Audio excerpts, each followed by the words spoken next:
Hi, welcome back, guys. This is your friend, the Moma Fanfics, back with amazing fanfiction. This is this series of what if Deku fight against Katsuki for hospital challenge. Blasty. The door to his office was slammed open, and for a second Katsuki wondered why people liked to drop by his workspace so often when he was probably the worst person to hold a conversation with.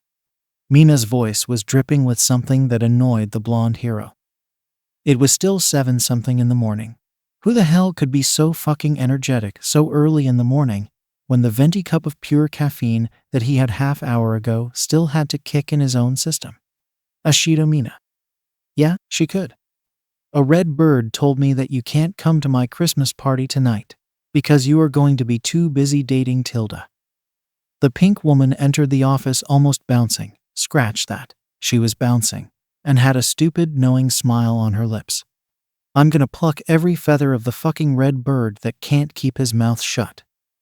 And mentally, Katsuki made a note to send a text cursing Kirishima and his big mouth. Oh, no need to feel embarrassed, Blasty. Who the hell is embarrassed? Raccoon eyes. But Mina ignored him and sat at the chair in front of his own, hands on her cheeks and elbows resting on the table. So Tilda, she said, bright yellow eyes wild and expecting something from him. So what? He barked, annoyed. Don't you have a patrol or something to do? I do. Patrol in less than 30 minutes, actually, she admitted. But with 30 precious minutes, I can ask a lot of questions and get a lot of answers too. I'm not answering shit, Katsuki snarled, red eyes glaring at the pink woman who just laughed.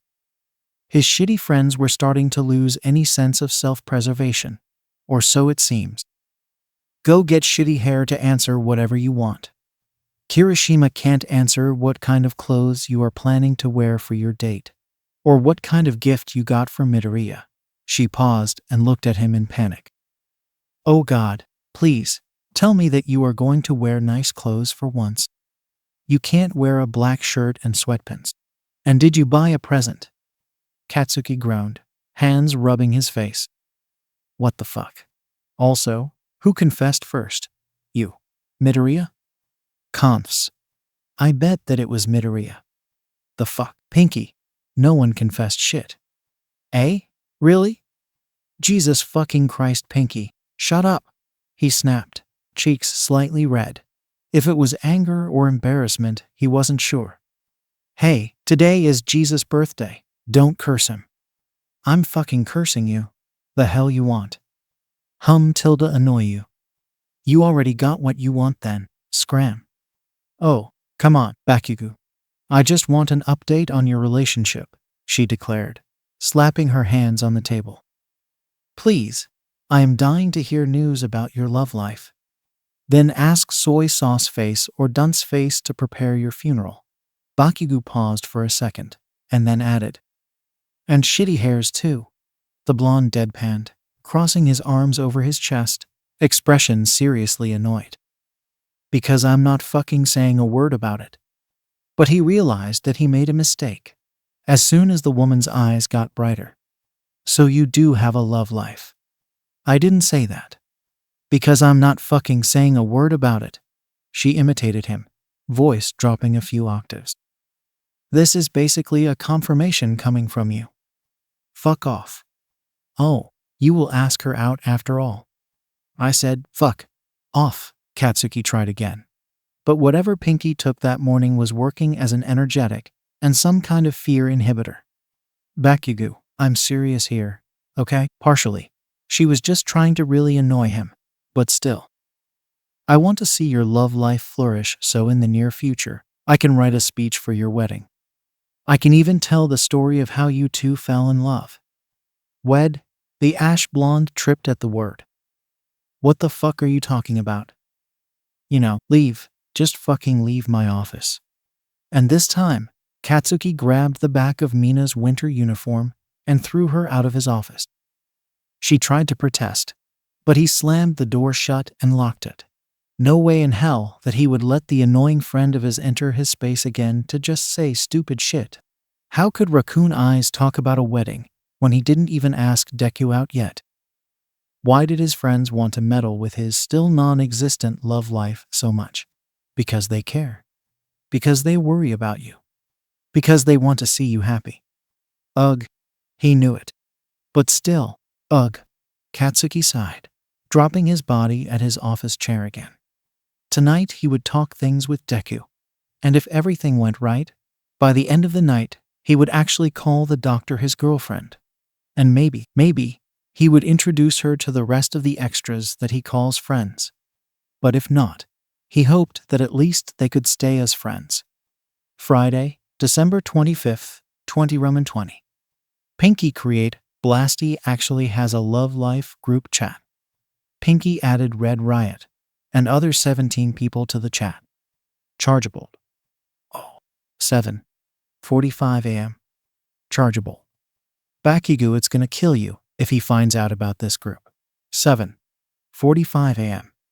Pinky added Chargeable as an admin. Pinky. Now, you are as responsible as I am. 7:45 a.m. Pinky. Keep your mouth shut, Kaminari, and no one is going to die. 7:45 a.m. Ingenium. I don't think that this is appropriate. 7:45 a.m. Cryody. Ida-san is right. 7:46 a.m. Cryody. We shouldn't gossip about our friend's love life. 7:46 a.m. Pinky. Oh, come on guys. 7:46 a.m. Pinky. Are you telling me that you are not curious at all? 7:46 a.m. Ingenium. 7:46 a.m. Cryody. Well. 7:46 a.m. Pinky. I mean, everyone knows that he has a thing for Midoriya. 7:47 a.m. Pinky. But we don't know anything. 7:47 a.m. Red Riot. They meet once a week at Bakugo's apartment. 7:47 a.m. Pinky. Yeah, but that's old news.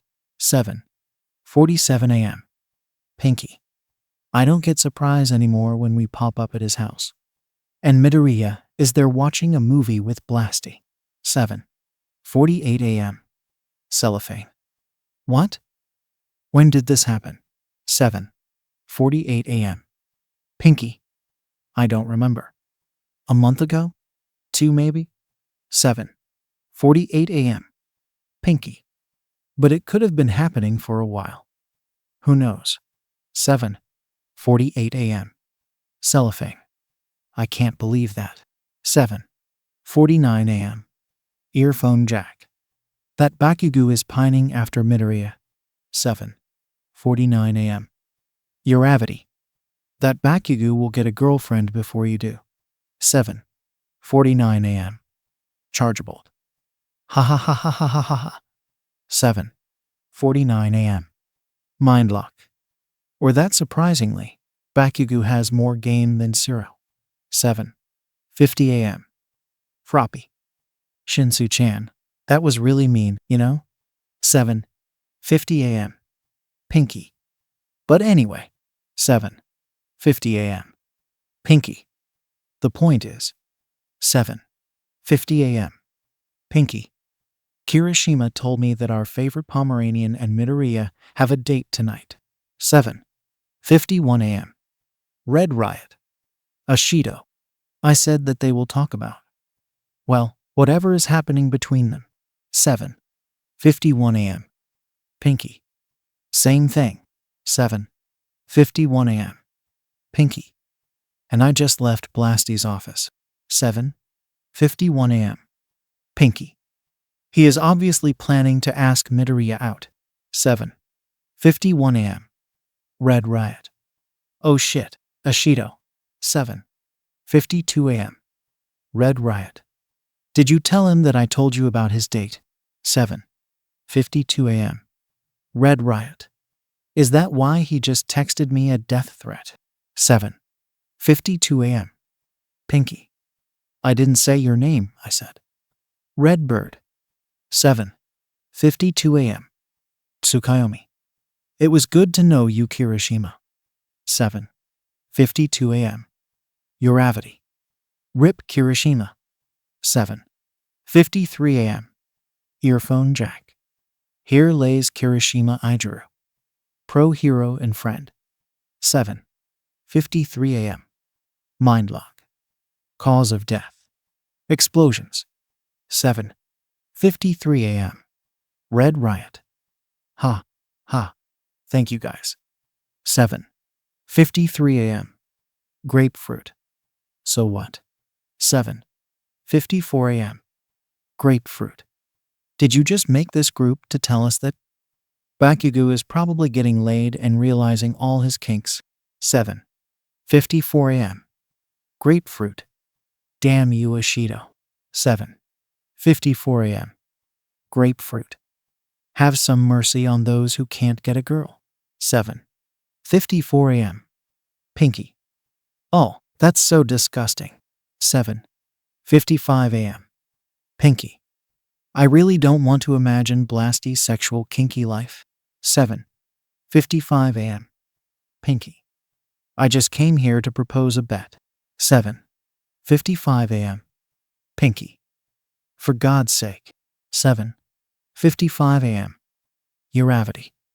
A bet. 7:55 a.m. Invisible girl. Oh, sounds interesting. 7:55 a.m. Ingenium. Guys. 7:56 a.m. Pinky. Calm down, Ida. 7:56 a.m. Pinky. I didn't even say anything yet. 7:56 a.m. Ingenium. Ashido-kun. I know that you want to bet on something involving Bakugo-kun's love life. 7:56 a.m. Pinky. Well, yeah. 7:56 a.m. Creati. Ashido-san. 7:57 a.m. Shouto. What do you want to bet? 7:57 a.m. Tailman. And here comes Todoroki. 7:57 a.m. Ingenium. Oh no, not you too, Todoroki-kun. 7:57 a.m. Ingenium. Isn't Midoriya your best friend? 7:57 a.m. Shouto. That's why. 7:57 a.m. Shouto. I believe that she's going to make me a rich man. 7:58 a.m. Pinky. I like your excitement, Todoroki. 7:58 a.m. Pinky. It's simple, guys. 7:58 a.m. Pinky. Who is gonna ask who out? 7:58 a.m. Pinky. Definitely Midoriya is gonna ask Blasty out first. 7:58 a.m. Shouto. I bet my old man's black card that Midoriya will ask Bakugo out too. 7:59 a.m. Red riot. Oh no, I believe in Bakubro. He will ask Midoriya first. 7:59 a.m. Pinky. Have to go on patrol now, before Blasty comes out of his office to leave for his own patrol. 7:59 a.m. Pinky. But. 7:59 a.m. Pinky. Make your bets. 8 as an a.m. It was snowing. A white Christmas. Izuku thought, green eyes staring at the gray sky, back leaning on the iron grids of the hospital rooftop. She was currently on a break after attending an emergency. Someone fell from a roof while trying to clean a chimney. Why did you decide that climbing on your roof to clean the chimney was a good idea? She asked the man, as soon as she finished looking at the X-ray result. You didn't break anything, thanks to the snow piling on the garden. It saved your life, but you still have a minor concussion. Ugh, I am sorry. He really sounded sorry. My kids wanted to see Santa Claus coming from the chimney, and since I have a quirk that can make me small enough to pass from it, I decided to clean the chimney, so I can pass through it later tonight. And I didn't want to ruin the clothes before the kids could see it. Izuku sighed, a laugh coming short after. She scolded the patient for a full minute.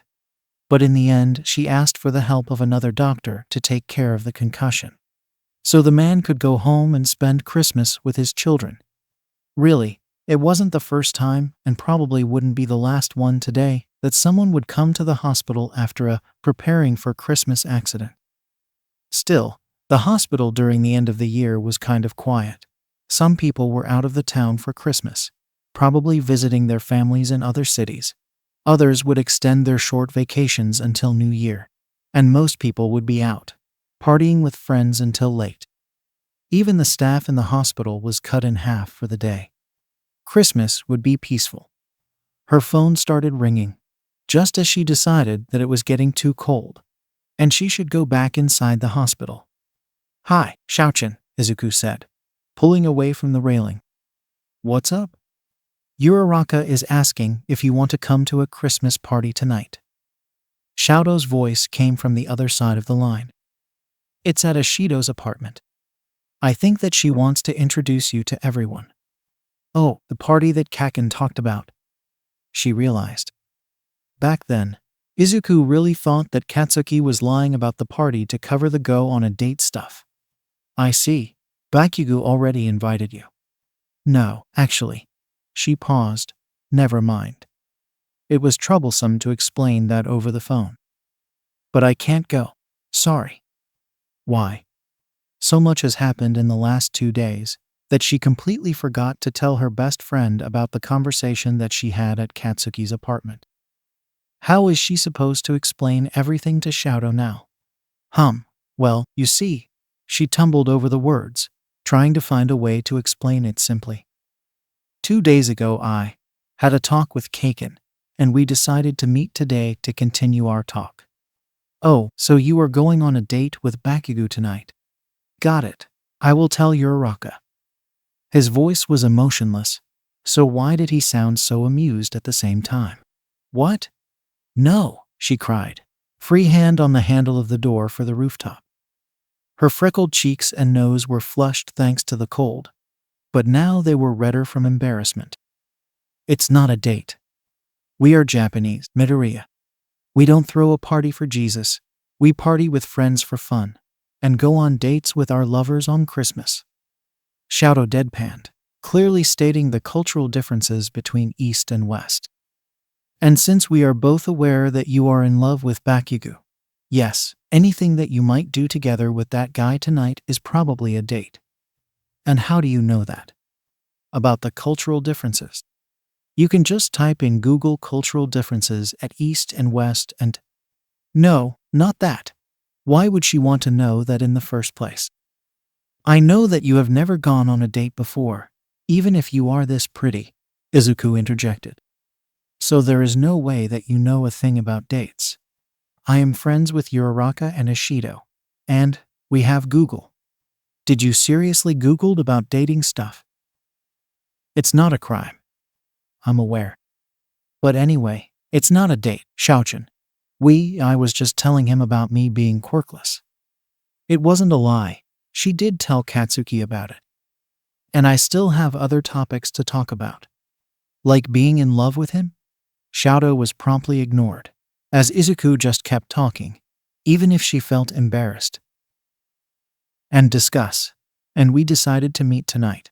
That's all." Not actually all, she thought. But later she would tell everything to Shadow, when she had confessed and got an answer. It didn't matter if she would party about being loved back or cry at her best friend's apartment living room while eating chocolate ice cream. "I will talk to you later, Shaochin." "Okay. And I won't forget to ask you why you were searching about dating, got it?" There was a pause, as if he was thinking about the next thing to say. "Midoriya?" "Yes?" "Don't forget to use protection." "WWH what?" "Shoo." But Todoroki ended the call, and the only thing left to do was glare at the screen of her cell phone. Seriously. When she finally went back downstairs, one of the nurses asked about her red face. Izuku just said that it was really cold outside. "Damn you, Shaochin." It's been years since she punched Todoroki Shadow. It was a once-in-a-lifetime event, or so she thought, because now, She really wanted to punch her best friend's pretty face again. Golden eyes stared at the dark sky. And even if it was still around 5 p.m. during winter, the nights approached faster than normal. People were bustling around him, all laughing and enjoying themselves, carrying presents and cakes. The colorful lights were flashing and decorating the streets and the shops, while the snow was adding a magical touch to the holiday. Disgusting.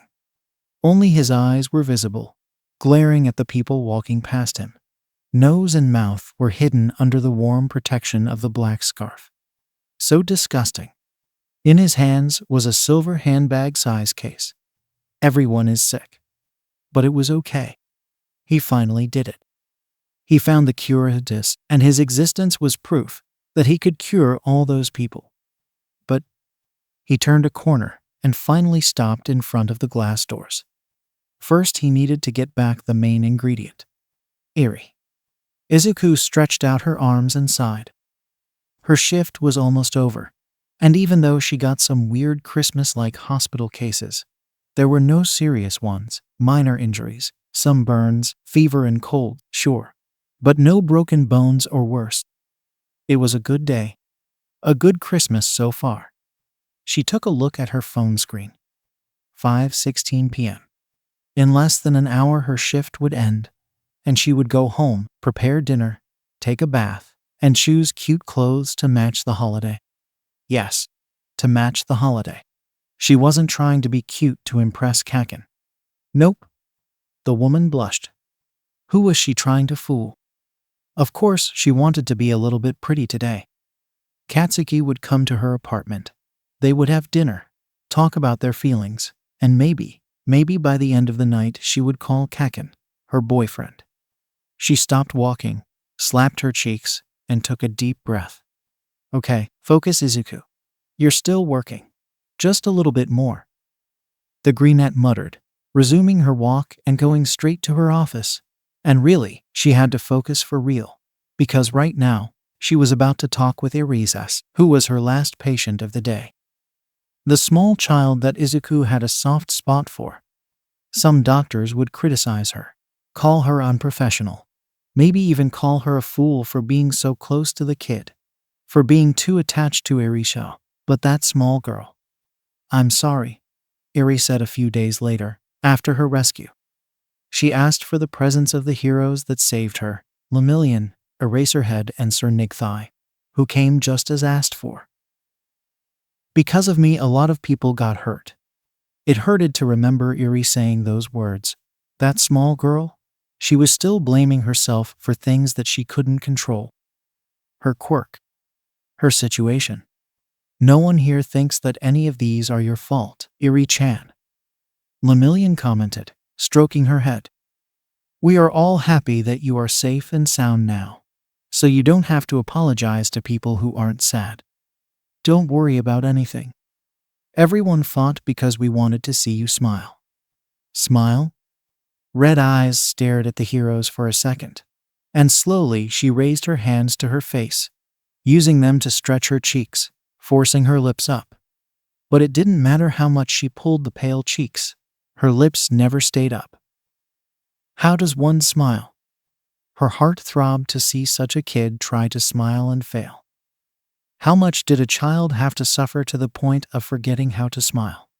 Lemillion went quiet.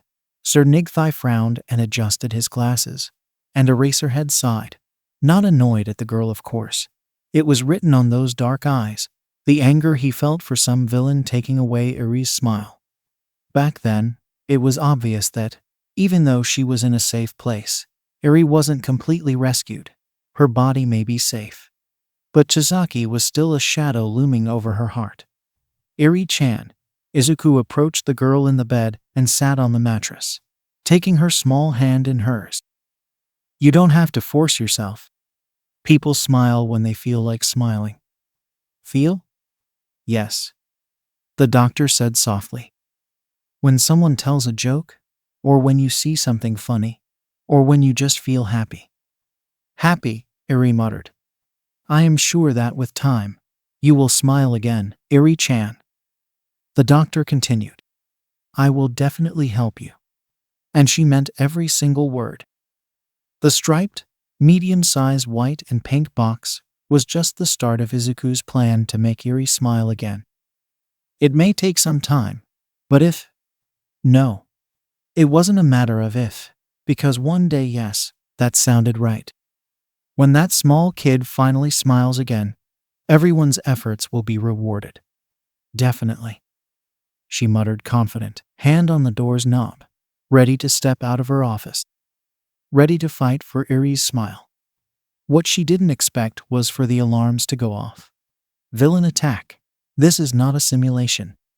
Please, take shelter, and don't move until the pro heroes arrive. What? A But she couldn't finish her sentence. The floor shaked. No, it felt more like the whole hospital shaked. No, nothing happened. And that's the problem. We still can't find Chisaki Kai. Eraserhead's words echoed in her mind. People say that there is nothing more dangerous than a wounded hero. But the other way around, it's also true. There were cries of doctors and nurses, trying their best to follow the protocols for these kinds of situations. The confused patients started shouting at each other, and at the professionals, asking questions and not getting answers, because no one knew the real situation, just that they needed to find a good place to hide. A cornered villain is as dangerous as a wounded hero. She dropped the box to the floor, green eyes wild and panicked. Eri. And before she knew what she was doing, Izuku was running to the little girl's room. Nakamura Haruka looked up from her computer's screen when a soft thud was made. The first thing that she saw was a silver case on top of her wood counter. And then a tall, black short-haired man with golden eyes and a black scarf around his neck. "Good afternoon," she said, smiling politely and professionally. "How can I help you, sir?" "I came here to visit my daughter." The man smiled. "I heard that she was brought here after a villain attack." "Oh, I see. She has been working there, at the hospital receptionist, for a few years. But it didn't matter how much time passed. It always hurted her to hear that someone's family had to be brought to the hospital because they ended up as collateral from a villain attack." "Can I have your ID, please?" Haruka asked, while opening the search bar on the hospital system. "Of course." The man opened the case, and suddenly his face was out of her view. And the name of the patient too. "My daughter's name is Eri. Chisaki Eri." And Haruka's fingers freezed above the keyboard. Because there was only one Eri right now at the hospital, and her stay there was also confidential. "Oh, silly me, I left my wallet at work," the man said. Slowly, she raised her head. The end of a gun was pointed at her. "But I don't think that it's going to be a problem." And even if a smile was plastered on his lips, Chisaki Kai's golden eyes were staring dangerously at Haruka, right? Her shoulders tensed, and she gulped, eyes never leaving the gun. What should she do? But before Haruka could decide, one of her coworkers pressed the panic button. "Villain attack. This is not a simulation. Please, take shelter, and don't move until the pro heroes arrive." And suddenly chaos. Chisaki looked around and sighed, putting down the gun. Haruka decided that it was a good moment to follow everyone's example and try to leave the hospital, or at least find a place to hide.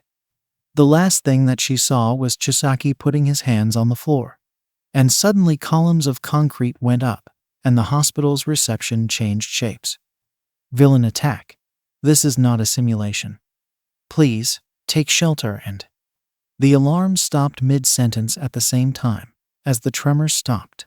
Only panicked cries could be heard. Where? She didn't know anymore. This is bad, Izuku thought, turning another corner, and finally seeing the room where Eri was. "Eri-chan," she cried, slamming the door open. And if Eri wasn't surprised or scared before, Izuku definitely just scared the kid. Dr. Midoriya. The girl was curled up in the corner of the bed, arms around her legs, trying to protect herself from a danger that she didn't even know. "A villain. It's okay, Eri-chan." The doctor smiled, trying to reassure the child. because nothing good would come out if she panicked. Let's find a place to hide, okay? The pro heroes will arrive soon. Scared red eyes stared at green ones. And then she nodded, getting up and leaving the bed and putting on the pink bunny slippers that Lemillion gave the kid as a present. Izuku extended her hand, and Eri didn't hesitate to grab it, small hands cold and shaking. She didn't wait another second to leave the room, because if her instincts were right, staying put in that room would be dangerous for both of them. Is it Achen? It was a whisper. Voice shaking and stumbling words, but Izuku heard it as if someone just screamed at her face. The doctor didn't need to turn around to know that Eri's eyes were terrified with the idea that Chisaki was looking around for her. "We are going to be fine, Eri-chan," Izuku repeated, not confirming or denying Yuri's suspicions, because even if her gut was telling her that Chisaki Kai was inside the hospital, there was no way to confirm it. Nothing good would come from saying a word about it anyway. That's why she put the best smile that she could considering the situation. "Because I'm here." The child stared at Izuku for a moment and nodded, because that look in the doctor's green eyes, it was the same one that she saw in the eyes of the heroes that saved her before. There was just one problem now. Where should we hide? Each floor had specific rooms for this kind of situation. Rooms designed to shelter patients and staff in case of a villain attack. Walls and doors with thick layers of iron, bulletproof and resistant to some kind of quirks. Some quirks. Chisaki's quirk would be a problem though. I can't hide in there," Eri said as soon as they arrived at the shelter. Nurses and patients were inside, trying to be as silent as possible. "It's safe in there, Eri-chan. You don't have to worry." Izuku tried to convince the kid, but the small girl shook her head and took a step back, hands fidgeting with the hem of her hospital gown. "His quirk? He will destroy the walls with just one touch." It didn't matter what she said, or what the other doctors and nurses said. "I don't want," Eri looked desperate. "I don't want more people to get hurt because of me." That's why Izuku decided to find another place to hide with Eri, because Eri was also trying to protect people. Izuku heard about Chisaki's cruelty and saw the silver-haired child's injuries, but Eri, she saw with her own eyes and felt on her own skin what Chisaki was capable of. She was scared of what could happen if she was found together with all those people. "I will protect her, no matter what. So when the pro heroes show up, tell them that we went to another place." It was her last words to one of the doctors, who nodded and closed the iron door. Now she was wandering in the empty halls, checking rooms and escape routes. But something was wrong, and Izuku didn't have anyone other than Chisaki to blame. No matter which window she checked, all of them were blocked by a concrete layer from the outside. What kind of quirk was that? Could he control the concrete just like Hiro Cementos? But Eri implied that Chisaki had a quirk that destroyed things, so there were just two options out there. Chisaki Kai was working with another villain, which wasn't right judging by the information that Eraserhead and Lemillion gave her, or his quirk was a little bit different from the initial description given by Eri. His quirk: he will destroy the walls with just one touch. But the windows are blocked. Could he destroy and reshape things? Izuku clenched her teeth. If that was true, they were in real trouble, because no matter how Izuku looked at the situation, Chisaki could, and probably would, reshape the whole hospital to his liking just to find Eri. And there was another problem. There was no way to know the exact location of Chisaki. He could be anywhere, at the reception, at one of the floors, anywhere around a 20 floors hospital, be it at the north wing or south wing. And the cherry of the ice cream was that her phone didn't have signal. The extra layers of concrete were probably interfering. That was bad. No one inside the hospital could contact people outside or vice versa. She couldn't contact Xiaochen or Keiken to let them know the situation. Only 15 minutes had passed since the start of the chaos. It feels longer, Izuku thought. But by now the police and the pro heroes were probably outside the building. accessing the situation and planning on what to do. They just need to wait and… Dr. Midoriya, Eri called, and Izuku finally snapped from her thoughts. Where are we going? Oh. Izuku's eyes softened, and she knelt down in front of the child. Of course, it was important to analyze the situation and find a safe place. But she also had to make sure that Eri was mentally fine, because as she observed before, the silver-haired kid was terrified of Chisaki. We are going to hide on a different floor. Because if the villain was really Chisaki, by now he would probably check the floor or room where Eri was first appointed to. But Eri didn't need to know that. But it's better to use the stairs instead of the elevators now. Eri nodded, and didn't question her decision. So Izuku smiled and started pulling the child by the hand again. She would definitely protect Eri no matter what. They carefully went down one of the few emergency stairs around the hospital. Eri's room was located on the 16th floor. If they went down to the 10th floor, there was a storage room where they could hide for a while.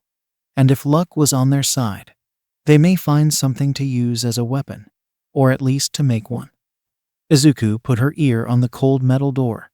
There was no sound on the other side, so slowly she opened it, green eyes looking carefully at the empty halls.